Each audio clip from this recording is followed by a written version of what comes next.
Fala galerinha, bem-vindos ao MetaCast mais uma vez. Vamos falar sobre uma coisa que o pessoal tá me perguntando bastante. Teve as últimas 2, 3 lives que a gente postou aqui, eu acho que eu falei os termos centralizado e descentralizado em relação ao mercado de blockchain algumas vezes.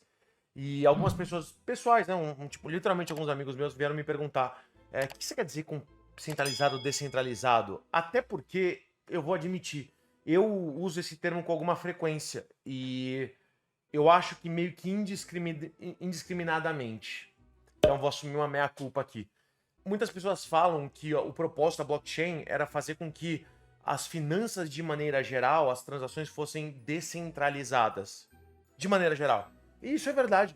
Né? Eu poderia ter feito até um verdade ou mito sobre isso. Ainda assim, a gente fala várias vezes sobre o termo descentralizado e centralizado dentro do nosso mercado. Então, o que isso significa? Né? Qual que é a diferença entre as duas coisas?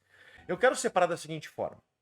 Para mim, falar sobre centralização não é uma coisa única, tá? Quando a gente fala do termo entre ser um mercado descentralizado, em DeFi, que é Decentralized Finance, né? Finanças descentralizadas, que é tipo assim a base teórica por trás do que é a blockchain dentro do nosso mercado, a gente tem como compreensão geral aqui que a gente está falando de um mercado onde não existe um ente regulatório, um banco central de um país, ou um conjunto de países específicos que controla aquela transação. Né? Então não é só o fato da Bitcoin não ter um criador, até porque o Ethereum tem. Nem por isso ele é centralizado. A teoria por trás da descentralização é que você não tem um órgão, uma instituição, um banco que precisa apertar um botão para tomar uma decisão em nenhum momento, né? Dentro do tempo todo em que uma certa moeda, token, projeto esteja rodando. E se você for pensar no Ethereum, principalmente no Bitcoin, isso é verdade, né? Porque todos os momentos de halving, todos os momentos onde de fato algo acontece de diferente, ou atualizações acontecem dentro do mercado Binance, o Ethereum, em outras moedas, em outras redes, isso já foi pré-estabelecido. A quantidade total de moedas é pré-estabelecido, não tem como mintar mais, como produzir mais. Se eu for pensar nesse aspecto, o real pode ser emitido a qualquer momento pelo nosso Banco Central, pela Casa da Moeda, na verdade. Né? Enfim, então nesse aspecto, de fato, a blockchain, de maneira geral, ela é descentralizada. Só que, em vários aspectos, a gente fala de centralização no nosso mercado. Isso significa que o nosso mercado se assemelha ao tradicional, ao que seria as finanças dentro da Web 2? Também não necessariamente. Então, como eu gosto de dividir as coisas? Da seguinte maneira. Uma coisa para mim são processos descentralizados e a outra coisa é a centralização ou descentralização do controle da operação de um projeto, de uma moeda, de um token. Então eu vou dar um exemplo aqui, que é o exemplo da própria CoinLivre, nosso patrocinador aqui do canal. Né? A CoinLivre nasceu com um pressuposto, com um princípio de ser descentralizada. Tanto que a wallet da CoinLivre é um aplicativo que vocês vão poder tradar à vontade peer-to-peer, entre pessoas. Né? Que o próprio aplicativo vai ser uma DEX, um aplicativo, uma carteira, uma exchange descentralizada. Porque você vai poder ver lá as ordens de compra e as ordens de venda e definir por quanto você vai comprar ou vender a partir daqueles dados para outras pessoas, sem que necessite da CoinLivre dar o ok na venda ou na compra de alguma coisa. Então ele é totalmente à vontade. E não só isso, essas trocas lá internas são feitas também sem que a CoinLivre ganhe nada, nenhum percentual. A CoinLivre, inclusive, meio que banca essa operação para você. Então isso é uma característica de algo descentralizado. Mas, ao mesmo tempo, a CoinLivre centraliza o processo financeiro. Como assim? Para você ter acesso a esses tokens, a esses investimentos, você precisa estar na carteira deles.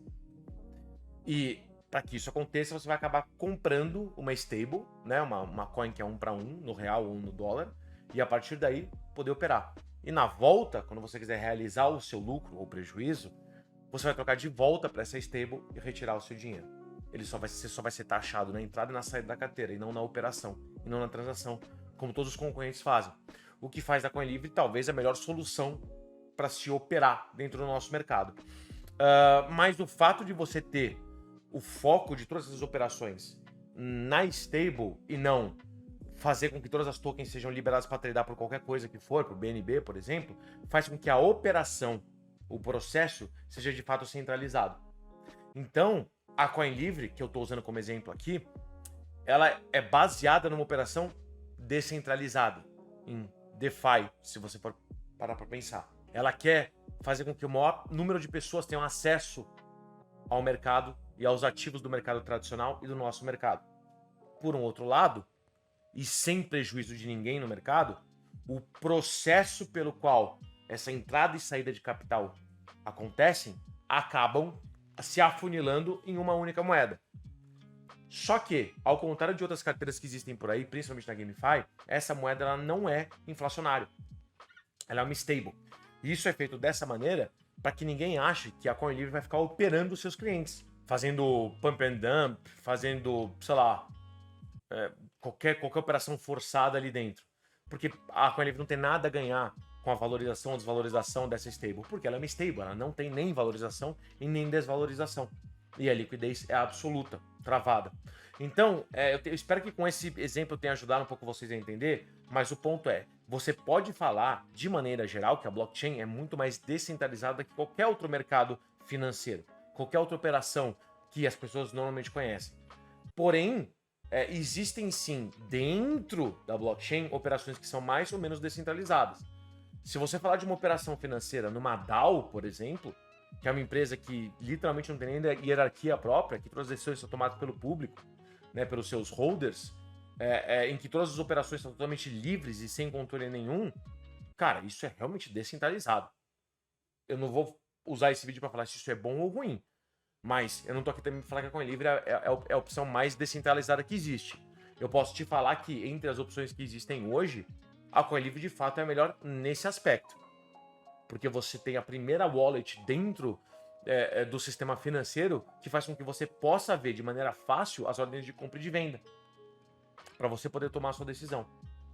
E é a única que mostra para você na prática, em tempo real, que não há necessidade de um ente regulador ou da própria empresa apertar nenhum botão para que aquela operação que você quis criar aconteça ou não, por mais normal que ela seja, padrão ou absurda. A sua operação vai ou não para frente se tiver demanda por ela, se a tua oferta for condizente com o mercado. E a CoinLivre nada tem a ver com isso. Um último detalhe que eu queria colocar aqui é o seguinte: eu respeito muito operações descentralizadas cuja operadora, cuja empresa que propôs essa solução não mete a mão no dinheiro de quem está operando. O que eu quero dizer com isso? Mais uma vez, na CoinLivre, na hora que o dinheiro entra na carteira, na hora que esse dinheiro é colocado nos tokens, na hora que ele é tradado, na hora que ele é vendido de volta para a stable e depois disso volta para o seu bolso, dentro da sua conta corrente, em nenhum momento esse dinheiro passou pela carteira da CoinLivre. Ela não tem custódia do teu ativo.